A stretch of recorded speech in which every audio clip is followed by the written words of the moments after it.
ପିଲାମାନେ ଜୁପିଟର କ୍ଲାसेसକୁ ପୁଣି ଥରେ ସ୍ୱାଗତ।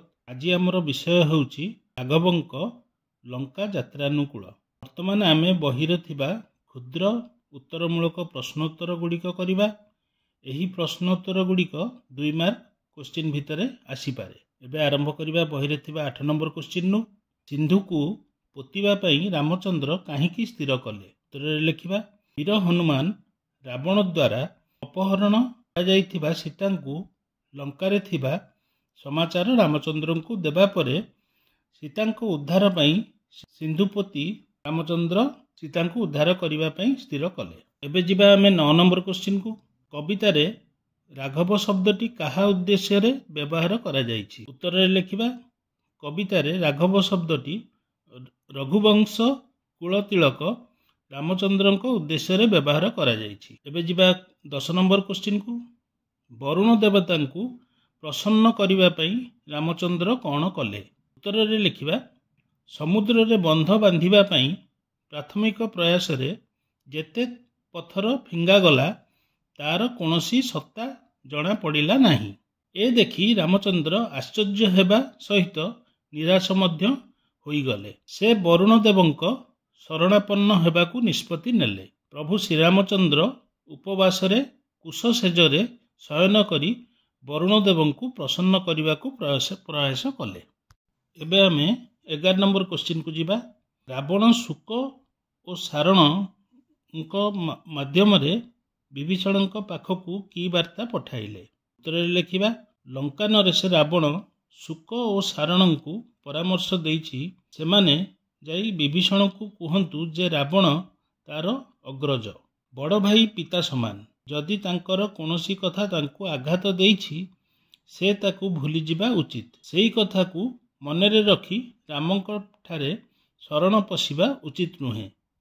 ଲଙ୍କାରେ ବିଭୀଷଣ ରାଜଭୋଗ କରୁଥିଲା, କିନ୍ତୁ ଏବେ ବନଚାରୀ ରାମଚନ୍ଦ୍ରଙ୍କ ସାଙ୍ଗରେ ବୁଲୁଛି।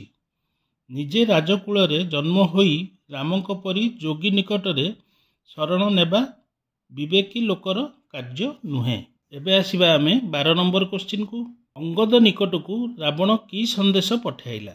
ଉତ୍ତରରେ ଲେଖିବା, ଅଙ୍ଗଦ ନିକଟକୁ ରାବଣ ତାର 2ଟି ବିଶ୍ୱସ୍ତ ଚର ଶୁକ ଓ ସାରଣଙ୍କୁ ପଠାଇ ରାମଙ୍କ ଅନୁଗତ ମଧ୍ୟରେ ବିଭେଦ ସୃଷ୍ଟି କରିବା ସହିତ ରାମଚନ୍ଦ୍ର ଅଙ୍ଗଦକୁ ତାଙ୍କର ପିତା ବାଳୀଙ୍କୁ ହତ୍ୟା କରିବା କଥା ସ୍ମରଣ କରି ଦେବାକୁ କହିଛନ୍ତି। ଯିଏ ତାର ପିତାଙ୍କୁ ବଦ୍ଧ କରିଛି ସେ ଲୋକ ପ୍ରତି ଅନୁଗତ୍ୟ ପ୍ରକାଶ ନ କରିବା ପାଇଁ ବାର୍ତ୍ତା ଦେଇଥିଲେ। ଏବେ ଆମେ ଆସିବା 13 ନମ୍ବର କ୍ୱେଶ୍ଚିନ୍କୁ। ରାବଣର ବାର୍ତ୍ତା ନେଇ ଅଙ୍ଗଦ ନିକଟକୁ କିଏ ଆସିଥିଲେ? ଉତ୍ତରରେ ଲେଖିବା, ରାବଣର ବାର୍ତ୍ତା ନେଇ ଅଙ୍ଗଦ ନିକଟକୁ ତାର 2 ବିଶ୍ୱସ୍ତ ଚର ଶୁକ ଓ ସାରଣ ଆସିଥିଲେ। ଏବେ ଆସିବା 14 ନମ୍ବର କ୍ୱେଶ୍ଚିନ୍କୁ। ରାବଣର ବାର୍ତ୍ତା ଶୁଣି ଅଙ୍ଗଦ କି ପ୍ରତିକ୍ରିୟା ପ୍ରକାଶ କରିଥିଲେ? ଉତ୍ତରରେ ଲେଖିବା, ଶୁକ ଓ ସାରଣଙ୍କ ଠାରୁ ରାବଣର ବାର୍ତ୍ତା ଶୁଣି ଅଙ୍ଗଦ ଖୁବ୍ କ୍ରୋଧିତ ହୋଇଗଲେ। ସେମାନଙ୍କୁ ବଜ୍ରାଘାତ ସମ ଶୂନ୍ୟ ଚାପୁଡ଼ା ମାରି ବିଦା କରି ଦେଇଥିଲେ।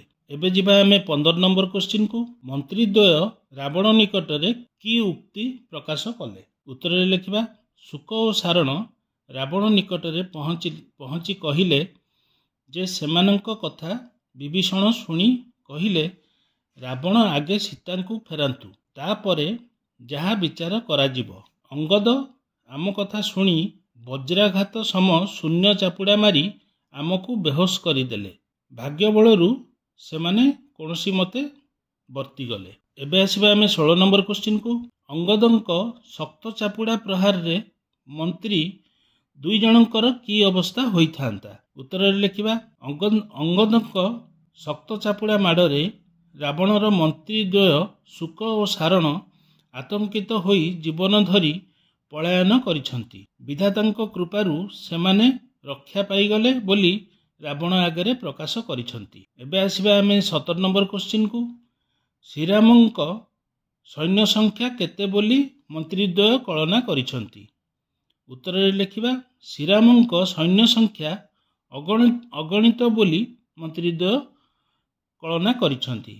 ସେମାନଙ୍କ କଳନା ଅନୁସାରେ ସାଗର ଗର୍ଭରେ ଯେତେ ଶଙ୍ଖ ଅଛି ତାଠାରୁ ଅଧିକ ସଂଖ୍ୟା ହେଉଛି ରାମଚନ୍ଦ୍ରଙ୍କ ସୈନ୍ୟ ବଳ।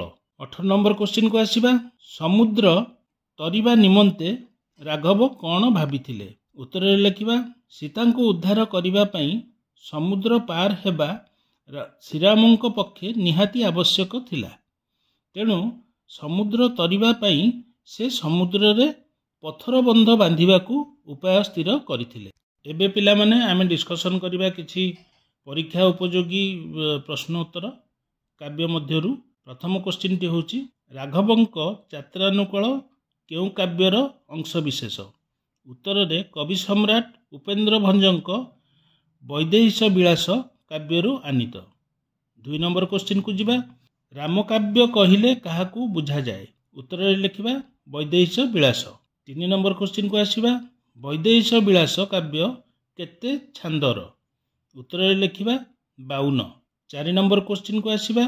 ରାଘବଙ୍କ ଲଙ୍କା ଯାତ୍ରାନୁକୂଳ କବିତାଟି ବୈଦେହୀଶ ବିଳାସ କାବ୍ୟର କେତେତମ ଛାନ୍ଦରୁ ଆସିଛି? ପିଲାମାନେ ଉତ୍ତରଟି ହେଉଛି 40। 5 ନମ୍ବର କ୍ୱେଶ୍ଚିନ୍କୁ ଆସିବା। କବି ସମ୍ରାଟ ଉପେନ୍ଦ୍ର ଭଞ୍ଜ କେଉଁ ରାଜବଂଶରେ ଜନ୍ମଗ୍ରହଣ କରିଥିଲେ? ଉତ୍ତରରେ ଲେଖିବା ଘୁମୁସର। 6 ନମ୍ବର କ୍ୱେଶ୍ଚିନ୍କୁ ଆସିବା। କବି ସମ୍ରାଟ କେଉଁ ମନ୍ତ୍ର ଜପି କବିତ୍ୱ ଲାଭ କରିଥିଲେ? ଉତ୍ତରରେ ଲେଖିବା ରାମ ତାରକ। 7 ନମ୍ବର କ୍ୱେଶ୍ଚିନ୍କୁ ଆସିବା।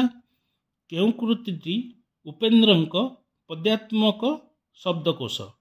ଉତ୍ତରରେ ଲେଖିବା ଗୀତା ବିଧାନ। 8 ନମ୍ବର କ୍ୱେଶ୍ଚିନ୍କୁ ଆସିବା।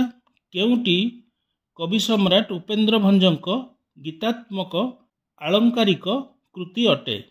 ଉତ୍ତରରେ ଲେଖିବା ରସ ପଞ୍ଚକ। ପିଲାମାନେ ଏବେ ଆମେ ଅତିରିକ୍ତ କିଛି ପ୍ରଶ୍ନାବଳୀକୁ ଆଲୋଚନା କରିବା। ମଲ୍ଟିପୁଲ ଚଏସ୍ ଦିଆଯିବ, 4ଟି ଥିବ, ଯେଉଁଟା ଠିକ୍ ଉତ୍ତର ସେଇଟାକୁ ବାଛିକି ଲେଖିବେ। ଏବେ ଆମେ ଆସିବା କ୍ୱେଶ୍ଚିନ୍ ନମ୍ବର 1କୁ।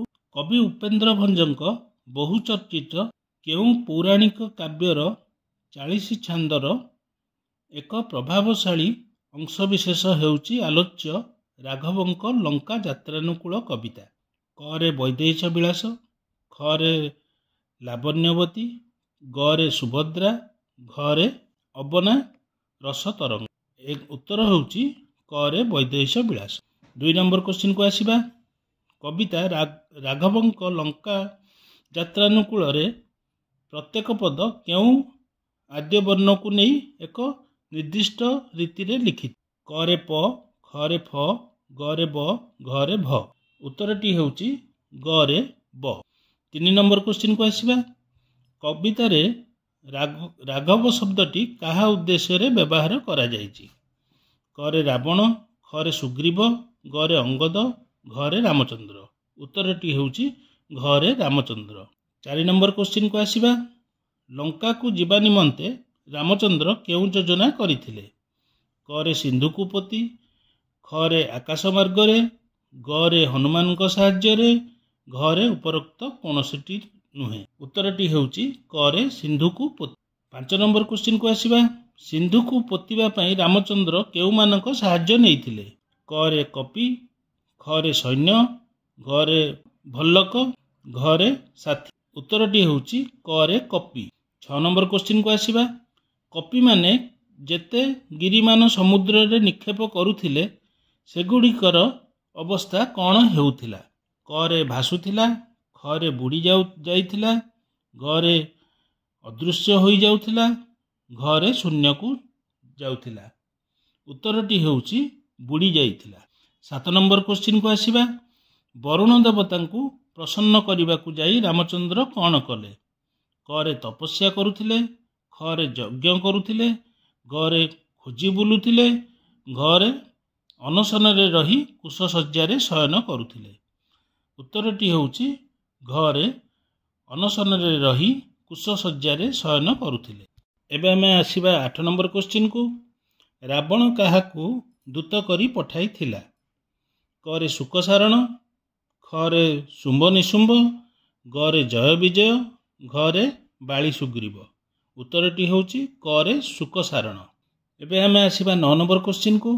ଶୁକ ଓ ସାରଣଙ୍କୁ ରାବଣ କେଉଁ ପ୍ରକାର ପରାମର୍ଶ ଦେଇ ସୁଗ୍ରୀବ ଓ ବିଭୀଷଣଙ୍କ ପାଖକୁ ପଠାଇଛି।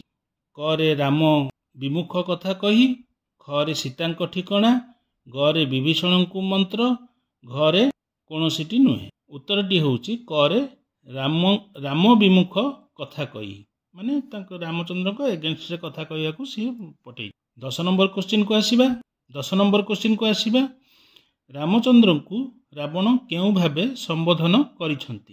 କରେ ହୀନ ପରାକ୍ରମ, ଖରେ ଭୀରୁ, ଗରେ ବୀର, ଘରେ ଠକ। ଉତ୍ତରଟି ହେଉଛି କରେ ହୀନ ପରାକ୍ରମ। 11 ନମ୍ବର କ୍ୱେଶ୍ଚିନ୍କୁ ଆସିବା। କବି ସମ୍ରାଟ ଉପେନ୍ଦ୍ର ଭଞ୍ଜ ଏହି କବିତାରେ ରାବଣର କେଉଁ ଗୁଣ ଉପରେ ଗୁରୁତ୍ୱ ପ୍ରଦାନ କରିଛନ୍ତି? କରେ ହୀନ ପରାକ୍ରମ, ଖରେ କୂଟନୈତିକ, ଗରେ ସାହାଯ୍ୟ ଭାବ, ଘରେ ଧାର୍ମିକ ଭାବ।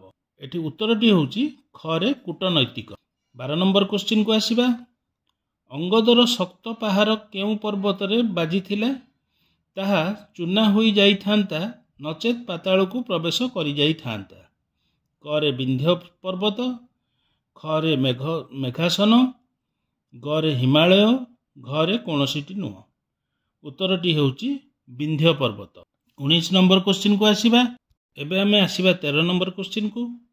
ବିଂଶତିକର ବୋଲି କବିତାରେ କାହାକୁ କୁହାଯାଇଛି? କରେ ରାବଣ, ଖରେ ଅଙ୍ଗଦ, ଗରେ ଲକ୍ଷ୍ମଣ, ଘରେ ରାମଚନ୍ଦ୍ର। ଉତ୍ତରଟି ହେଉଛି କରେ ରାବଣ। 14 ନମ୍ବର କ୍ୱେଶ୍ଚିନ୍କୁ ଆସିବା। ଦର୍ଭଶୟନେର ଅର୍ଥ କ'ଣ? କରେ କୁଶ ଉପରେ ଶୋଇବା, ଖରେ ଶଯ୍ୟା ତ୍ୟାଗ କରିବା, ଗରେ ତପସ୍ୟାରେ ରହିବା, ଘରେ ଶୂନ୍ୟରେ ଭାସିବା। ଉତ୍ତରଟି ହେଉଛି କରେ କୁଶ ଉପରେ ଶୋଇବା। ଏବେ ଆମେ 15 ନମ୍ବର କ୍ୱେଶ୍ଚିନ୍କୁ ଆସିବା। କବିତାରେ ବିରସକୁ ମନ୍ଦ କରି କହିଲେ କ'ଣ ବୁଝ? କରେ ସୁଖ ଉପଭୋଗ କରିବା ପାଇଁ, ଖରେ ଦୁଃଖ ଲାଘବ କରି, ଗରେ ପ୍ରତିଶୋଧ ନେବା ପାଇଁ, ଘରେ ଉଲ୍ଲେଖିତ କେଉଁଟି ନୁହେଁ?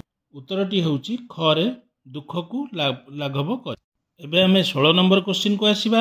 କବିତାରେ ବୁଧେ ଶବ୍ଦଟି କେଉଁ ଅର୍ଥରେ ପ୍ରଯୁଜ୍ୟ ହୋଇଛି? କରେ ବୁଧବାର, ଖରେ ପଣ୍ଡିତମାନେ, ଗରେ ବୁଧ ଗ୍ରହ, ଘରେ ଅବବୋଧନ। ଉତ୍ତରଟି ହେଉଛି ଖରେ ପଣ୍ଡିତମାନେ। 17 ନମ୍ବର କ୍ୱେଶ୍ଚିନ୍କୁ ଆସିବା। ରାମଚନ୍ଦ୍ର ଆଶ୍ଚର୍ଯ୍ୟାନ୍ୱିତ ହୋଇ କ'ଣ ତ୍ୟାଗ କରିଥିଲେ?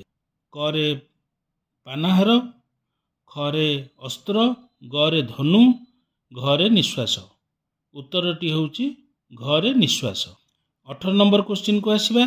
ଶୁକ ଓ ସାରଣ କେଉଁ ରୂପ ଧରି ସମୁଦ୍ର ପାର ହୋଇଥିଲେ? କରେ ହଂସ, ଖରେ କାଉ, ଗରେ ଚିଲ, ଘରେ ବତକ।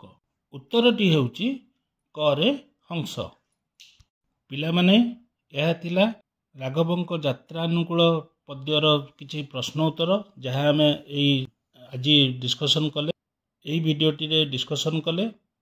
ଆପଣମାନେ ଭଲ କି 2-4 ଥର ତାକୁ ଶୁଣନ୍ତୁ, ପୁରା ଆରମ୍ଭରୁ ଶେଷ ଯାଏଁ। ମନେ ରହିଯିବ। ସବୁ କ୍ୱେଶ୍ଚିନ୍ ସର୍ଟ ଟାଇପ୍ର ଅଛି, ମଲ୍ଟିପୁଲ୍ ଟାଇପ୍ର ଅଛି, ସବୁ ମନେ ରହିଯିବ। ଆପଣମାନେ ଆରାମସେ ପରୀକ୍ଷାରେ ଲେଖିପାରିବେ। ଦ୍ୱିତୀୟ କଥା ହେଉଛି, ଆପଣମାନେ ସବସ୍କ୍ରାଇବ୍ କରୁନାହାନ୍ତି, ସବସ୍କ୍ରାଇବ୍ କରନ୍ତୁ। ଭ୍ୟୁଜ୍ ହେଉଛି, ସବସ୍କ୍ରାଇବ୍ କରନ୍ତୁ। ଆଉ ଯେଉଁ ସାଙ୍ଗସାଥିମାନେ ଓଡ଼ିଆରେ ପଢ଼ିବାକୁ ଚାହୁଁଛନ୍ତି ସେମାନଙ୍କୁ ସେୟାର ନିହାତି କରନ୍ତୁ, ସେମାନେ ବି ଉପକୃତ ହେବେ। ପିଲାମାନେ ଲାଇକ୍ କରନ୍ତୁ, ସବସ୍କ୍ରାଇବ୍ କରନ୍ତୁ ଓ ସେୟାର କରନ୍ତୁ। ଧନ୍ୟବାଦ।